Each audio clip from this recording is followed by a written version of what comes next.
Ibu Bapak, bahwa banyaknya masalah-masalah yang kita alami dalam hidup ini, dan sepertinya kadang-kadang waktu kita berdoa meminta pertolongan tidak mendapat pertolongan, dan kadang-kadang kita bingung kenapa bisa begitu. Tahukah Ibu Bapak bahwa kebanyakan masalah-masalah yang kita alami itu muncul adalah dari diri kita sendiri. Jadi problemnya muncul dari diri kita, bukan dari luar. Jadi cuman kita selalu menyalahkan orang luar, ya, selalu menyalahkan masalah-masalah yang dari luar. Pada sebenarnya kalau kita belajar dalam firman Allah, hal yang paling utama dijaga adalah diri kita. Karena banyak problem-problem yang muncul dalam hidup kita, dalam hidup ini muncul dari kita sendiri. Kalau saudara masih ingat 2 minggu lalu saya berbicara, membuat ilustrasi tentang hati-hati kamu supaya jangan kamu hanyut dan bocor, ya. Jadi bukan masalahnya embernya berisi atau tidak, masalahnya ialah adanya kebocoran dalam hidup kita, sehingga sering sekali tambah lama hidup kita bukan tambah berisi, tapi tambah hari malah tambah berkurang. Kenapa? Karena ada kebocoran dalam diri kita. Nah, salah satu hal yang sering kali membuat bocor dalam hidup kita, yang saya bicarakan hari ini. Tahukah Ibu Bapak bahwa salah satu yang sering membuat hidup rohani kita bocor adalah mulut kita. Kita selalu berbicara tentang mata, ya. Kita tahu tentang mata, tentang pendengaran, tapi jarang kita bicara tentang mulut, ya. Tapi hari ini mari kita baca Matius pasal yang ke-12. Apa yang firman Allah katakan? Dalam Matius pasal yang ke-12 ayat yang ke-36 dan 37.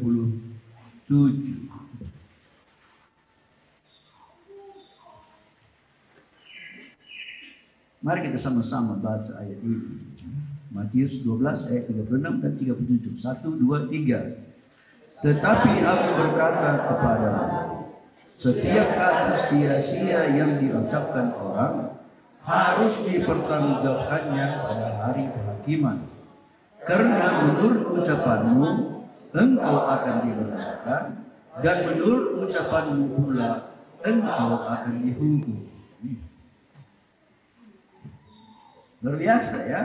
Jadi berarti kata-kata yang keluar dari mulut kita itu sangat menentukan dalam hidup kita. Tapi kita sering sekali kurang menjaga mulut kita. Padahal mulut ini kalau tidak dijaga, dia seperti ember yang berlubang. Biarpun mungkin lubangnya kecil, tapi makin lama airnya bisa tambah habis. Ada Amsal pasal 13. Coba kita lihat lagi. Amsal pasal yang ke-13.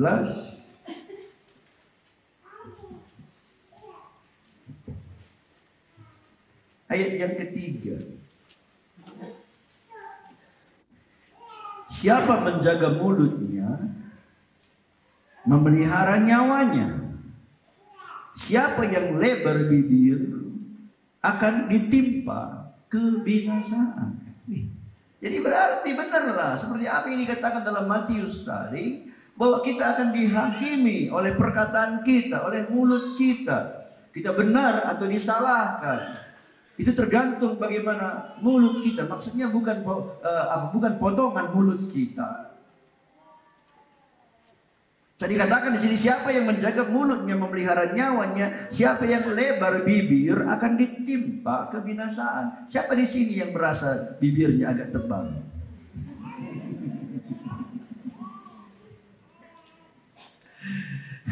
Atau ada di sini yang merasa bibirnya tipis? Wah, puji Tuhan, bibir saya tipis, katanya. Bukan itu maksudnya, ya kan? Bibir lebar maksudnya ini kata-kata yang keluar dari mulutnya tidak bisa dikontrol, tidak bisa dijaga. Jadi masalah kita, sering banyak masalah dalam hidup ini itu muncul dari diri kita sendiri. Apalagi orang-orang yang dalam hidupnya ingin melayani Tuhan. Saudara ingin melayani Tuhan? Amin. Saudara ingin melayani Tuhan? Siapa di sini yang pernah melayani Tuhan? Coba angkat tangan. Kok ketawa? Saya nggak suruh ketawa. Saya bilang angkat tangan. Siapa di sini yang pernah melayani Tuhan? Coba angkat tangan.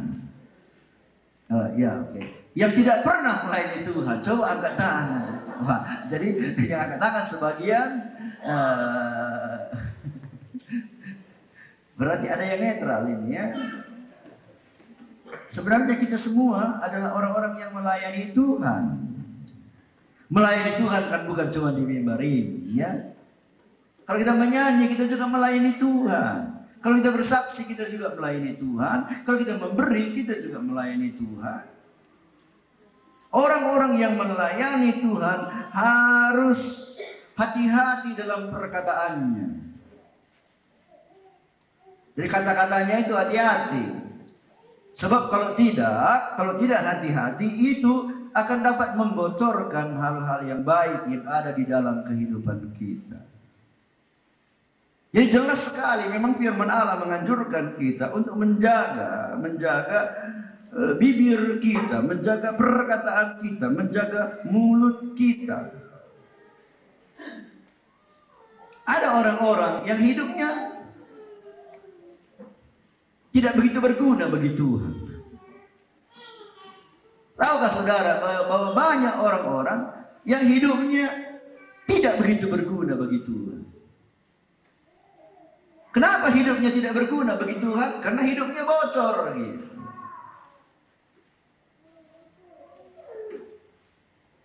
Jadi dari situ kita mesti belajar, saudara-saudara, pada siang hari ini, bahwa memang kita harus menjaga mulut kita dengan ketat.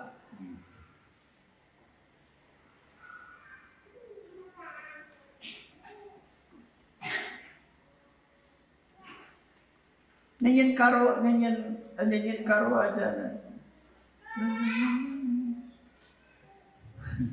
Ukurkan lebih maka ibelas.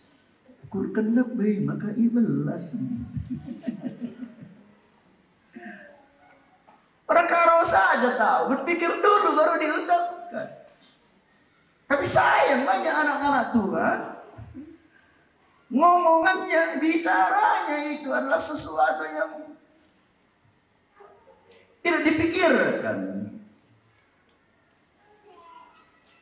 Jadi selain dosa, masalahnya begini ya, kadang-kadang kita bicara ini kita nggak merasa itu dosa ya kan, cuma bicara, cuma main-main, cuma guyon-guyon, cuma lucu-lucu sama kawan. Tapi firman Allah mengajar kita yang bisa membocorkan hidup rohani kita selain dosa ialah apabila kita tidak menjaga mulut kita dengan mengeluarkan perkataan-perkataan yang sia-sia. Nah, dalam Matius pasal 12 tadi, kita sudah diingatkan bahwa nanti di hadapan Tuhan kita akan dihakimi berdasarkan ucapan kita. Kita akan dihakimi berdasarkan ucapan kita, kata firman Allah. Jadi setiap kata-kata yang sia-sia yang keluar dari mulut kita, itu harus dipertanggungjawabkan.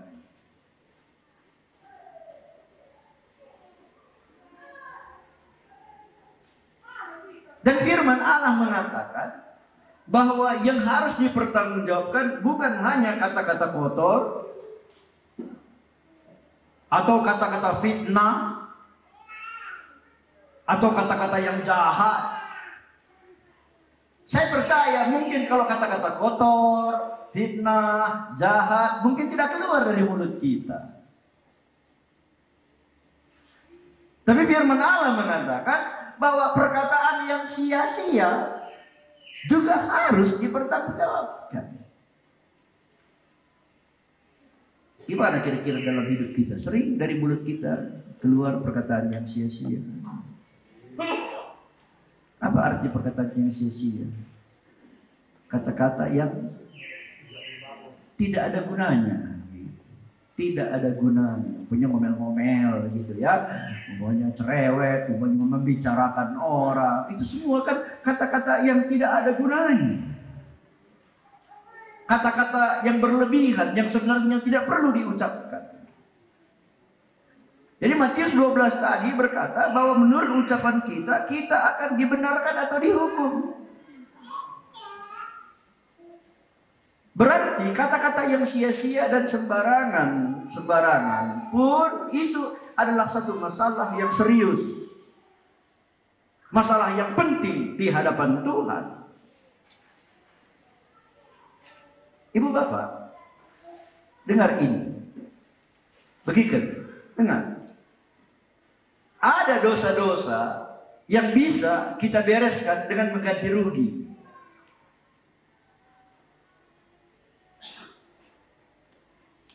Saya ulang, ada dosa-dosa yang bisa dibereskan dengan membayar. Umpamanya,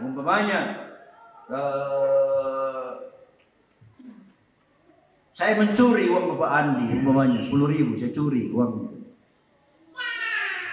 Nah, lalu satu hari saya menyesal, ya, aduh, saya sudah mencuri uang Bapak Andi. Lalu saya datang kepada dia, saya bilang, Bapak Andi, maaf ya. Hari itu Bapak Andi mungkin nggak tahu, tapi saya sudah mencuri uang Bapak Andi 10.000. Nih, saya kembalikan, saya minta maaf, saya bertobat, ampuni saya kembalikan, saya bayar kepada dia 10.000 rupiah. Saya minta maaf kepada dia. Selesai tidak dosa saya? Selesai. Kenapa? Saya sudah minta maaf, saya sudah bayar, berarti sudah beres. Jadi ada dosa-dosa yang bisa dibereskan dengan dibayar.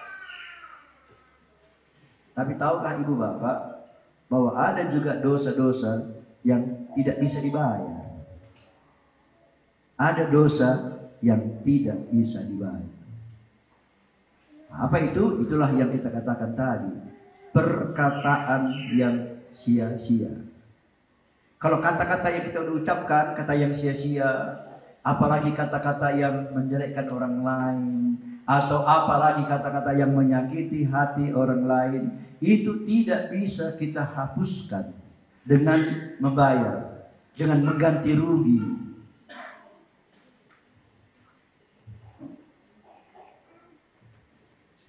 Sudah pernah ibu bapak menjelek-jelekkan orang lain? Dengan apa lagi kita bisa ganti rugi? Kepada dia mungkin kita bilang, aku maaf ya, aku hari itu sudah menjelekkan namamu. Tapi kata-kata yang sudah kita ucapkan itu kan menjalar terus.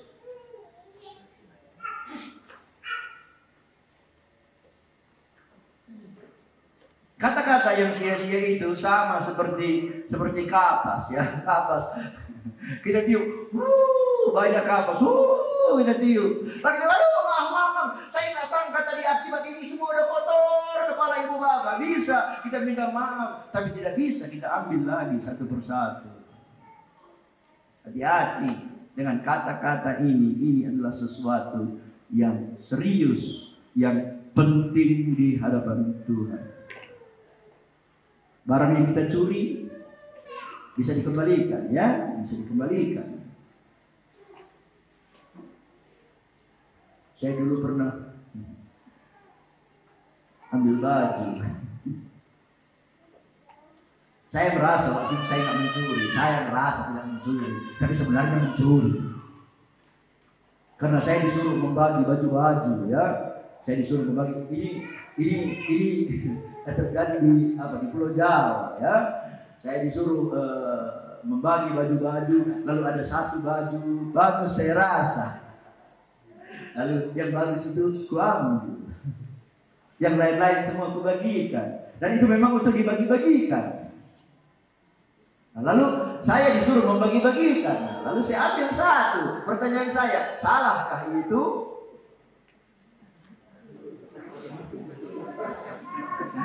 Gimana kira-kira? Salah apa tidak? Tapi saya disuruh membagi-bagikan.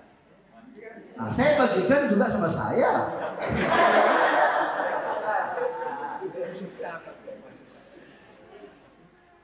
Tapi apa yang terjadi? Sesudah saya pulang ke Brastagi, begitu bagus, tiap saya pakai menjadi masalah dalam hati nuraniku. Tiap saya pakai. Jadi sebenarnya lebih baik tidak usah dipakai. Ya, kalau tiap pakai hatinya tertuju. Kalau satu waktu saya kembali ke Pulau Jawa, saya bawa baju itu kembali dan saya kembali. Itu bisa dikembalikan. Tapi kata-kata yang kita ucapkan dengan sia-sia yang menyakiti hati orang yang lain, itu tidak bisa dicabut lagi. Itu tidak bisa dicabut lagi. Amsal 15. Tolong monitor.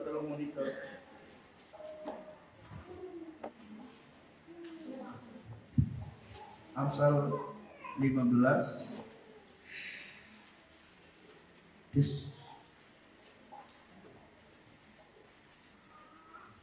Amsal 15 ayat 4.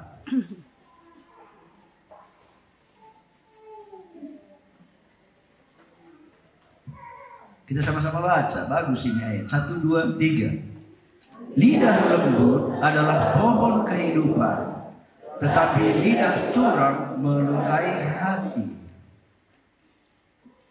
Pernah saudara melukai hati orang lain dengan kata-katamu?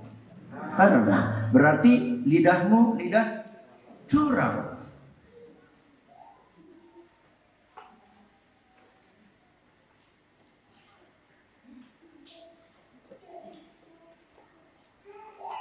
Melukai. Tahu arti melukai? Membuat hidup orang rusak. Ada orang sehat-sehat kita lukai dia, kan sakit kan? Itu merusak. Tapi dikatakan di bagian awal, lidah lembut adalah pohon kehidupan. Lidah lembut memberi hidup. Ada orang susah bicara dengan kita bicara dengan lidah lembut, memberi pengharapan, memberi kehidupan, merasa dikuatkan dia. Tapi lidah yang melukai, kalau ada orang ceritakan kesusahannya, kita tembak lagi dia kan. Prek segini, ini dosaan. Kan? Pulang dia jadi tambah tertuduh dia. Jadi lidah yang lembut itu memberi kehidupan, pohon kehidupan.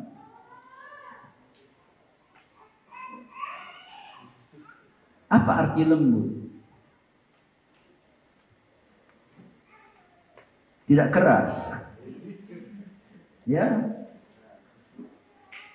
Kalau kita makan roti bolu pirkal kata kita berarti keras. Beda, tekal kata kita berarti lembut. Lembut itu berarti tidak keras. Tidak panas.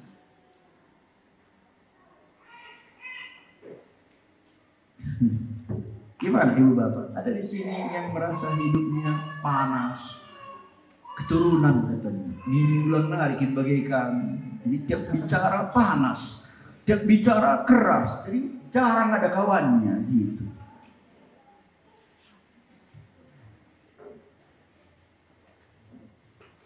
Biasanya ini ciri-ciri seorang nabi. Baca di Alkitab, nabi-nabi itu kan keras selalu bicaranya kan. Yohanes Pembaptis, "Hai ular biludak," katanya sama orang, ya kan. Tapi saya percaya di sini nggak ada nabi, ada di sini nabi.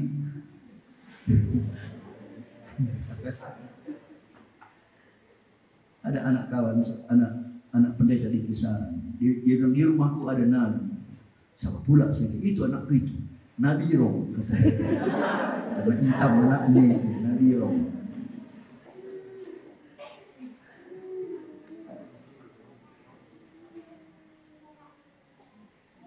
Lembut artinya pelan.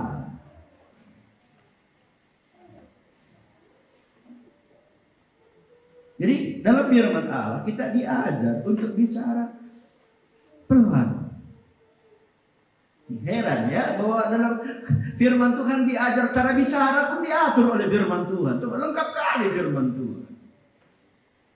Tapi kita selalu nggak gitu. Yang kita keluar dari mulut kita selalu kebanyakan yang keras. Itu maka banyak masalah. Padahal kalau lembut, kata-katanya sama, diucapkan dengan lembut, itu akibatnya berbeda dengan kalau diucapkan dengan keras.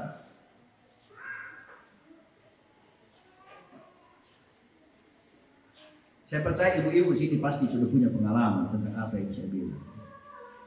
Kalau manggil suaminya makan, muka suaminya waktu makan sama enggak? Kalau ibu bilang satu, mankan, katanya apa? Mankan. Mankan Pak. Mankan Pak. Sama kan? Nadanya kan sama kan? Bagaimana kira-kira wajah ibu, wajah suaminya? Bu, sama enggak? Dipakai dua perkataan ini sama tidak? Hah? Tidak kan? Tidak. Satu keras, satu lembut. Suami juga gitu. Beda sikap wajah istri kita beda. Kalau dia pas dia udah pakai tas, udah pakaian rapi, dia mau keluar dari rumah, dia bilang kujate gue, kita bilang beda nggak sama kujate gue, beda nggak? Nih, jadi saudara lihat bahwa apa yang diajarkan oleh firman Allah itu benar. Dan salah satu buah Roh Kudus adalah kelemah lembutan. Kelemah lembutan itu bukan maksudnya apa jalan kita jadi lemah lembut. Itu bukan itu maksudnya, iya kan? Apa gunanya lemah lembut? Kujate gue, kata kita kan? Apa gunanya? Maksudnya yang penting dulu lemah lembut itu keluar dari bibir mulut kita. Jadi kalau bicara dengan orang lain,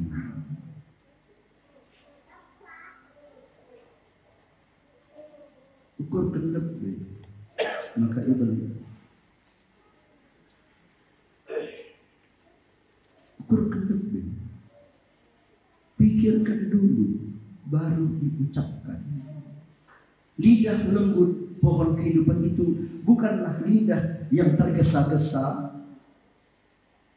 bukanlah lidah yang ceroboh, dan bukanlah lidah yang banyak bicara. Ada di sini orang yang suka banyak bicara. Biasanya orang yang banyak bicara, kalau sudah habis kamus, habis yang dibicarakan, apapun dibicarakan. Dan kemudian, kalau kita kembali ke Matius pasal 12 tadi kita udah baca ayat 36-37. Tahukah ibu bapak bahwa di dalam ayat ke-34, di ayat 34, di sana dikatakan, hai kamu keturunan ular beludak, bagaimanakah kamu dapat mengucapkan hal-hal yang baik, sedangkan kamu sendiri jahat, karena sama-sama baca, yang diucapkan mulut meluap dari hati. Jadi keadaan hati orang itu bisa dilihat dari mulutnya. Siapa yang tahu hatiku? Siapa yang tahu hatiku? Tidak ada orang yang tahu. Tapi firman Allah berkata bahwa hati orang itu bisa dilihat dari mulutnya. Karena apa yang ada dalam hati keluar dari mulut. Jadi kalau ada orang bicara, maaf ya, maaf, dia pun begitu tadi udah ucapkan sebenarnya bukan dari hatiku, katanya bohong. Bohong. Karena firman Allah berkata bahwa apa yang ada dalam hati itu meluap dari mulut. Nah, jadi untuk bisa menjaga mulut ini berarti juga harus jaga hati. Itu maksudnya, ya kan? Untuk menjaga mulut harus bereskan hati. Apa yang ada dalam hati, lambat atau cepat, itu pasti akan keluar dari mulut. Mungkin ibu bapak tidak ucapkan di gereja, tapi mungkin itu diucapkan di luar. Mungkin kalau dalam hatinya ada perkara-perkara yang tidak beres, mungkin tidak diucapkan di rumah, tapi mungkin diucapkan di rumah orang lain. Jadi harus hati-hati ya. Jadi untuk bisa menjaga mulut ini itu sangat berhubungan erat dengan hati. Jadi kita harus membereskan hati kita. Kalau tidak, mulut kita selamanya tidak akan bisa dibereskan. Itu udah prinsip dari firman Allah. Ya, kalau mau mulut kita beres, bereskan dulu hati kita. Bereskan dulu hati kita.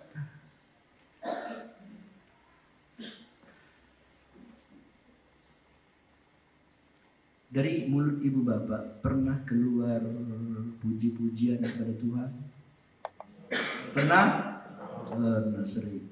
Pernah keluar makian kepada orang lain? Kok bisa? Yakobus 3 bilang, Yakobus pasal 3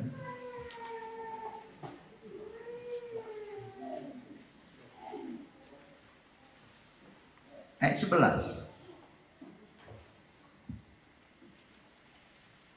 Mari kita sama-sama baca. 1, 2, 3. Adakah sumber memancarkan air tawar dan air pahit dari mata air yang sama? Ini pertanyaan, adakah dari satu mata air yang sama keluar dua macam air? Satu air yang manis, satu air yang pahit. Adakah? Tidak. Bisakah? Tidak. Hah? Seharusnya tidak. Tapi kita selalu membuat mukjizat. Dengan membuat yang tidak mungkin menjadi mungkin. Karena dari mulut kita keluar puji-pujian kepada Allah. Dan juga keluar kata-kata maki-makian kepada orang yang lain.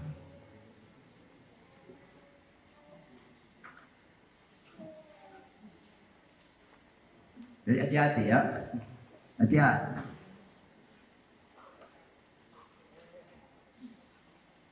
Jadi perlu jaga mulut kita. Perlu dibereskan mulut kita. Nanti kita belajar lebih lanjut dari buku Yakobus ini. Tapi begini, satu lagi Ibu Bapak. Bukan cuma diri kita yang perlu dibereskan. Bukan hanya bibir mulut kita yang perlu ditolong. Juga kawan-kawan kita.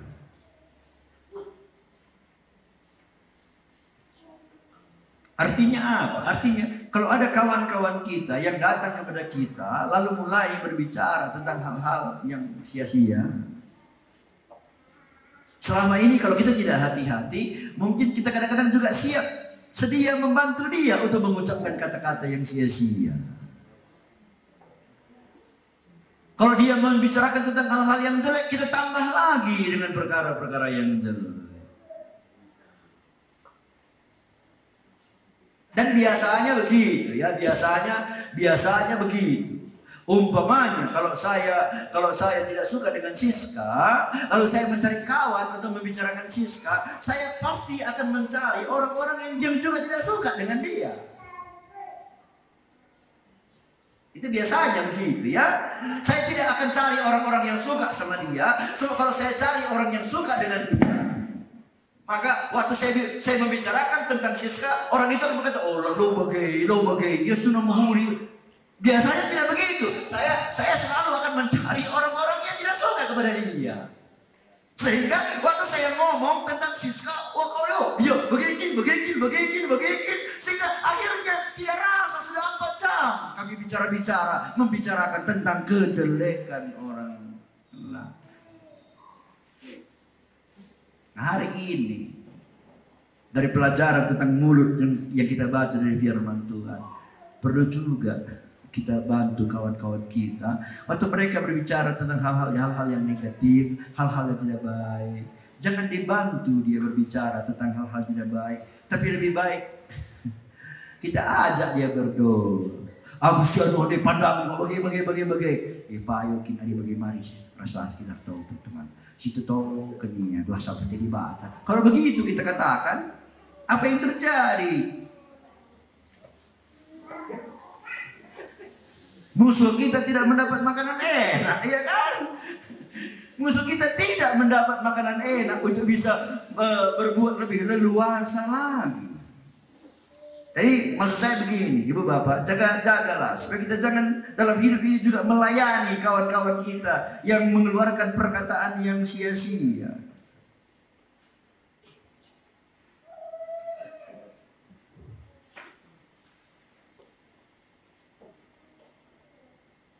Satu lagi bapak, saya nggak tahu ibu merasa cocok ini saya ucapkan apa enggak, saya nggak tahu, tapi apa coba dengar dulu ya. Orang yang tidak berusaha menjaga mulutnya itu biasanya adalah orang-orang yang ingin tahu banyak perkara.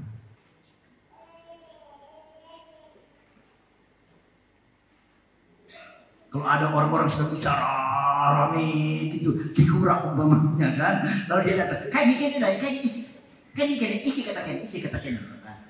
Dia ingin sekali banyak tahu tentang perkara-perkara.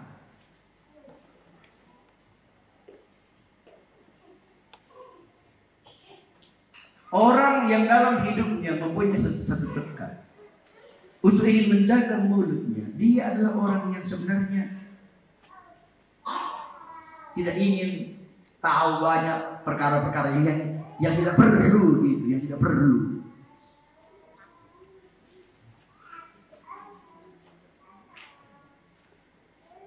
Tapi ada orang memang suka gitu. Jadi kupingnya itu kayak tong sampah. Tahu tong sampah? Apapun masuk ya. Saudara-saudara bagaimana kira-kira? Suka kuping kita jadi tong sampah? Kalau ada orang sedang ngomong hal-hal yang tidak baik gitu, gimana? Suka kita ikut-ikutan di situ?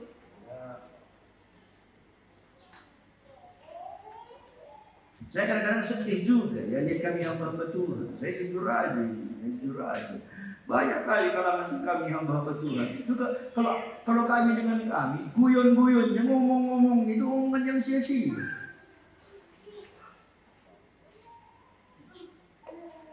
Ada kira-kira 20 orang ngobrol ketawa-ketawa, ada suami, ada perempuan, ada laki-laki, suami istri ngomong gitu perkara-perkara yang sia-sia. Waktu saya hadir di sini, saya bilang bagaimana kita hamba-hamba Tuhan kok ngomong begitu? Bagaimana kalau anggota kita dengar? Saya bilang. Lalu ada satu hamba Tuhan bilang, bro, sini kan nggak ada anggota.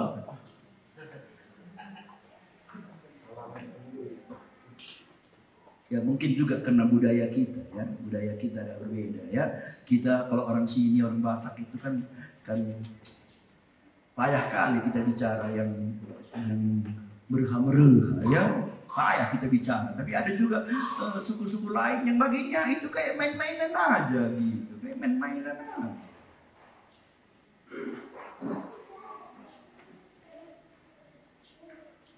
Tapi banyak juga orang yang ketawa-ketawa, kenapa? Karena kuping mereka, telinga mereka jadi tong sampah. Suka mendengar perkara-perkara yang tidak perlu dalam hidup mereka.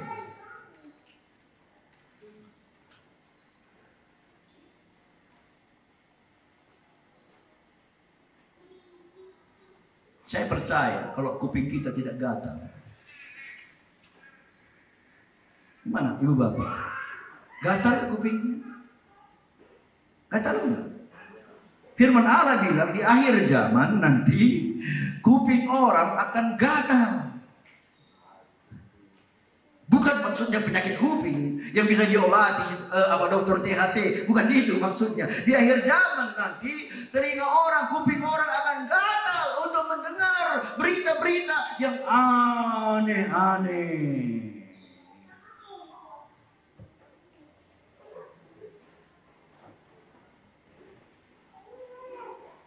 Saya percaya kalau kuping kita tidak gatal untuk mendengar perkara-perkara yang sia-sia, maka pasti kita tidak akan memberikan kesempatan bagi orang-orang mempengaruhi hidup kita untuk membicarakan perkara-perkara yang tidak berguna, sehingga kita tidak perlu mengalami kebocoran ini.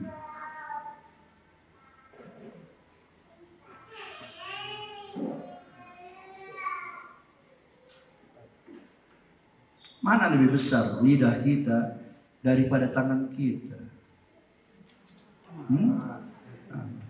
Daripada kaki kita? Kaki kita lebih besar. Tapi dalam Yakobus pasal yang ketiga tadi,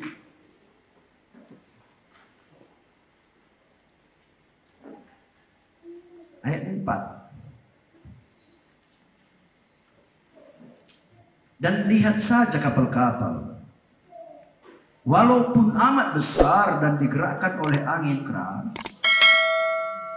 namun dapat dikendalikan oleh kemudi yang amat kecil, menurut kehendak jurumudi. Demikian juga lidah, walaupun suatu anggota kecil dari tubuh, namun dapat memegahkan perkara-perkara yang besar. Firman Allah ini menunjukkan membandingkan lidah itu. Siapa di sini pernah naik kapal? Entah Kampomas, entah Rinjani, entah Kambuna, entah apa lagi sekarang, Kelut, apa lagi Sinabung. Siapa pernah di sini naik? Ada ya? Berapa besar kapalnya? Saya rasa 10 kali aula ini ada besarnya. Apalagi 7 tingkat kan? 10 kali aula ini ada besarnya.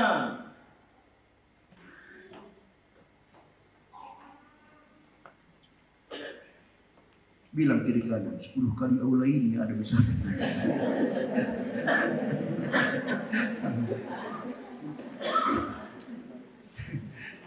Tapi kata firman Allah tadi, yang mengendalikan, yang mengendalikan itu hanya kemudi yang kecil, yang ada di sana, yang dipegang oleh jurumudi kecil, kayak siur motor aja. Tapi kiri katanya kiri kapalnya, kalau kanan katanya kanan kapalnya, kalau tabrak karang kata jurumudinya, kata kemudi itu ditabraknya karang. Kapal yang besar itu perjalanan hidupnya ditentukan oleh kemudi yang kecil.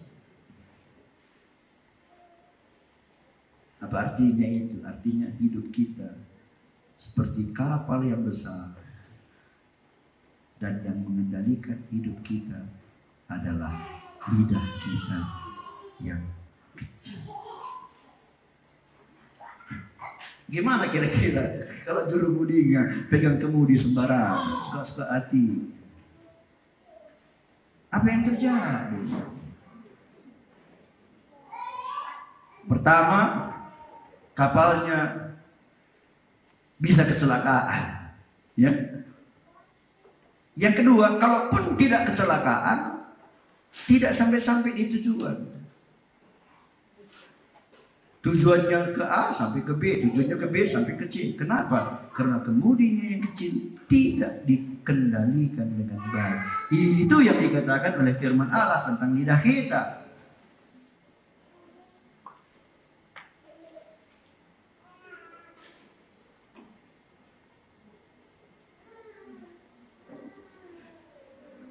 Itu tadi ayat berapa tadi? Ayat 4 dan 5. Kita baca ayat 3-nya dulu ya. Kita baca ayat 3-nya. Apa dikatakan di sana? Kita mengenakan kekang pada mulut kuda sehingga ia menuruti kehendak kita. Dengan jalan demikian kita dapat juga mengendalikan seluruh tubuh. Siapa sih ini pernah naik kuda? Siapa pernah naik sado? Bagaimana caranya? Bagaimana caranya mengendalikan kuda? Bisa kita naik saja. Kita kiri, lalu ya kiri, kanan kita bilang kanan. Ada cerita orang dia naik kuda nggak perlu pakai kendali, dia ngomong aja. Kalau dia bilang puji Tuhan katanya, maka kudanya jalan. Kalau dia bilang amin katanya, kudanya berhenti. Kalau dia bilang puji Tuhan, kudanya jalan. Lalu satu hari dia naik kuda, puji Tuhan, katanya kudanya. Amin. Lalu dia bilang puji Tuhan. Lalu jalan naik kudanya, dia lihat kiri kanan dia pemandangan, wah bagus sekali pemandangan. Lalu mendadak dia terkejut karena kudanya sudah sampai di tepi jurang. Teman-teman bilang, amin, katanya. Kudanya langsung berhenti kan. Puji Tuhan.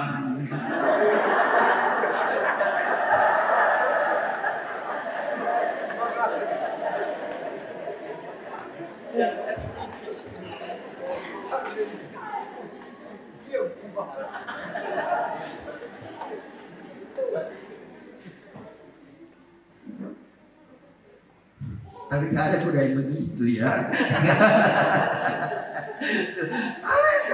Oh senang ini negara mati. Ada jurang nih. Tapi kuda itu ditaruh kang di mulutnya, taruh besi di mulutnya. Lalu di ujung besi ini diikat dengan kuli, dengan tali, dengan kang yang ada di mulutnya. Kata ayat tadi, kita bisa mengendalikan seluruh hidup perjalanan kuda itu. Itu katakan ayat tadi, ya kita baca sekali lagi. Ayat 3, kita mengenakan kekang pada mulut kuda sehingga ia menuruti kehendak kita. Dengan jalan demikian kita dapat juga mengendalikan seluruh hidupnya. Bagaimana cara mengendalikan seluruh hidup kuda? Kendalikan mulutnya. Ini bukan kata-kata aku, ini bukan perkataan dapat, ini bukan. Ini firman Tuhan. Artinya, ibu bapak ingin mengendalikan hidupmu dalam perjalanan hidup ini, supaya hidup kita ini damai, sejahtera, penuh sukacita. Seperti apa yang dikatakan Amsal Sulaiman tadi, Amsal Salomo tadi. Saya berkata, pelihara, kendalikanlah mulut kita, kendalikanlah lidah kita. Maka perjalanan hidup kita akan menjadi kehidupan yang penuh dengan kebahagiaan. Kalau kita tidak kendalikan kiri kanan kita, banyak masalah-masalah yang selalu membuat lidah kita ini mau mengomel. Ya, lidah kita selalu mau mengomel, cerewet.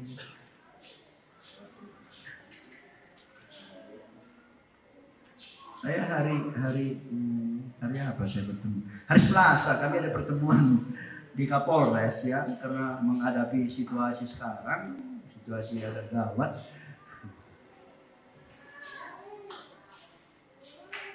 Jadi supaya menjaga di sini jangan terpengaruh, lalu semua tokoh-tokoh agama dikumpulkan di kantor Polres.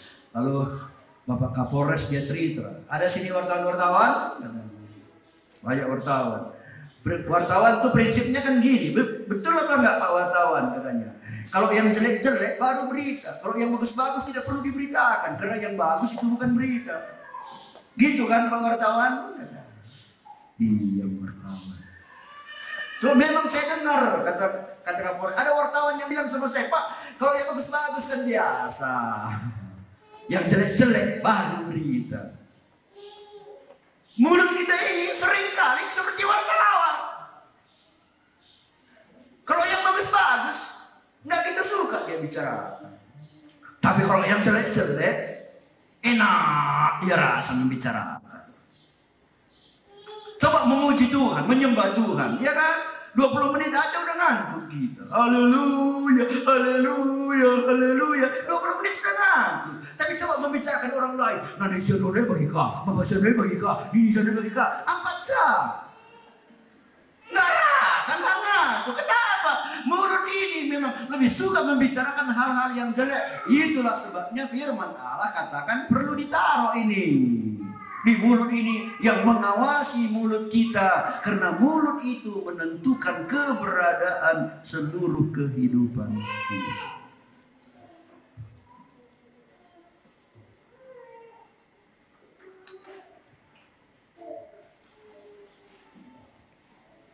5. Kita udah baca tadi, tapi sekarang saya mau lihat bagian terakhir. Bagian terakhir. Dari ayat 5. Apa dikatakan di sana? Dari Yakobus pasal 3 tadi. Lihatlah. Sama-sama baca. Betapapun kecilnya api, ia dapat membakar hutan yang besar. Tadi pagi saya baca di koran, Tomo habis terbakar. Tempat-tempat turis itu, yang belanja-belanja itu, habis terbakar. Pertanyaan saya, berapa besarkah api yang membakar Tomo itu?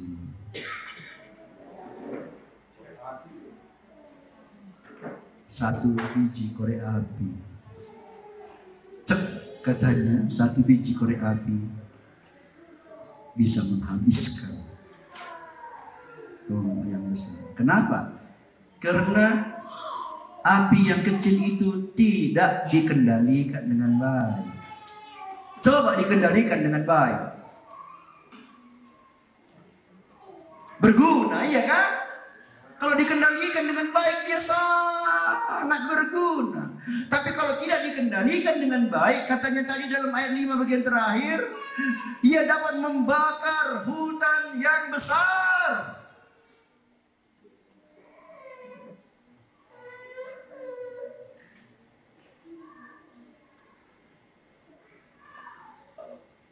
Saya berharap bahwa siang hari ini, dari firman Allah ini, kita mulai hati-hati. Aneh nanti orang rasa kalau kita pakai, semua anggota di sini supaya hati-hati pakai besi di sini ikatkan sini, aneh orang rasa ya. Tapi nggak usah, maksudnya nggak usah diikat, asal kita ingat aja diikat. Kan ada firman Allah bilang gini, kalau matamu mendatangkan dosa, congkellah dia, iya kan? Nah, sering mata kita membuat kita berdosa, sering. Lalu kenapa nggak kita congkel? Firman Allah bilang kalau matamu yang membuat kau berdosa, congkellah. Jadi maksud kita begini, lebih baiklah nggak usah mataku ini dicongkel, dan aku tidak menjadikan mataku ini jadi pintu berdosa. Itu maksudnya. Firman Tuhan bilang kalau tanganmu yang selalu mendatangkan dosa, potonglah tanganmu. Lebih baik kamu masuk ke surga tidak pakai tangan daripada dengan tanganmu kamu ke neraka. Gimana? Sering tangan kita berdosa, kenapa nggak dipotong? Maksudnya hati-hati dengan tangan kita, ya. Kalau bisa tangan kita nggak berdosa, ya lebih baiklah dengan kedua belah tangan kita masuk surga. Tapi kalau gara-gara tangan kita ini yang selalu nanti membuat kita ke neraka, lebih baik potong tangannya. Tapi ada lagi yang lebih baik dari itu, yaitu tetap dengan tangan kita, tapi tangan kita jangan berdosa. Kalau mulut kita yang bikin kita ke neraka, kan tadi firman Allah Matius 12 kita sudah membaca bahwa kita nanti akan dihakimi menurut perkataan kita.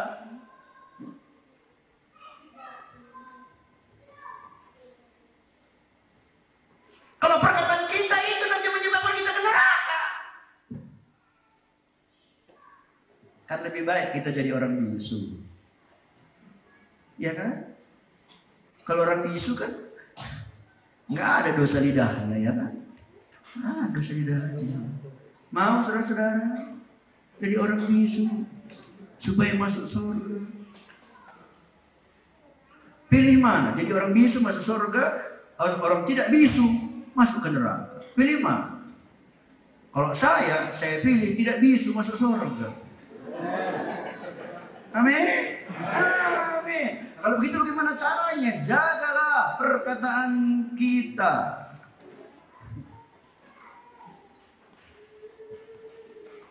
Kita lihat Efesus 4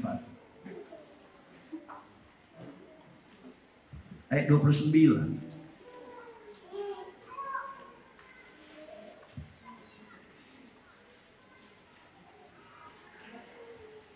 Nah, ini bagus nih. Mari kita baca sama-sama, ya. Mari kita baca sama-sama dan kemudian kita akan berdoa. Efesus 4 ayat 29. Kita semua baca, 1, 2, 3. Janganlah ada perkataan kotor keluar dari mulutmu, tetapi pakailah perkataan yang baik untuk membangun di mana perlu, supaya mereka yang mendengarkannya beroleh kasih karunia. Semua yang percaya berkata, amin. Jangan ada perkataan yang kotor keluar dari mulut kita. Tapi katanya apa? Pakailah perkataan yang baik untuk membangun di mana perlu, supaya mereka yang mendengarkannya beroleh kasih karunia, merasa dikuatkan, merasa disegarkan. Ini perkataan dari firman Allah, dan saya berdoa pada siang ini supaya Roh Kudus bekerja dalam hidup kita, supaya firman Allah ini tertanam dalam diri kita. Dan saya ajak ibu bapak semua, kalau ada di antara ibu bapak mungkin di keluarga atau ketemu dengan kawan, dan waktu mendengar kawan-kawan bicara mulai mengatakan sesuatu yang sia-sia, segera ingatkan dia, teman, firman, masih ingat firman Tuhan hari Minggu. Ingatkan dia, jaga mulut kita. Lebih baik setiap kita bicara, kita menguatkan, membangun. Kalau itu terjadi, saya percaya hidup kita akan jadi hidup yang berbahagia. So dari awal, dari ayat-ayat yang kita baca tadi, apa yang keluar dari mulut kita itu menentukan seluruh keberadaan kehidupan kita. Tapi untuk menjaga mulut tadi, sumbernya hati kita juga harus dijaga. Saya percaya kalau ibu bapak mendengar firman Tuhan ini, dan bukan hanya menjadi pendengar-pendengar, tapi menjadi pelaku-pelaku dari firman Tuhan, saya percaya firman Allah ini akan jadi berkat yang besar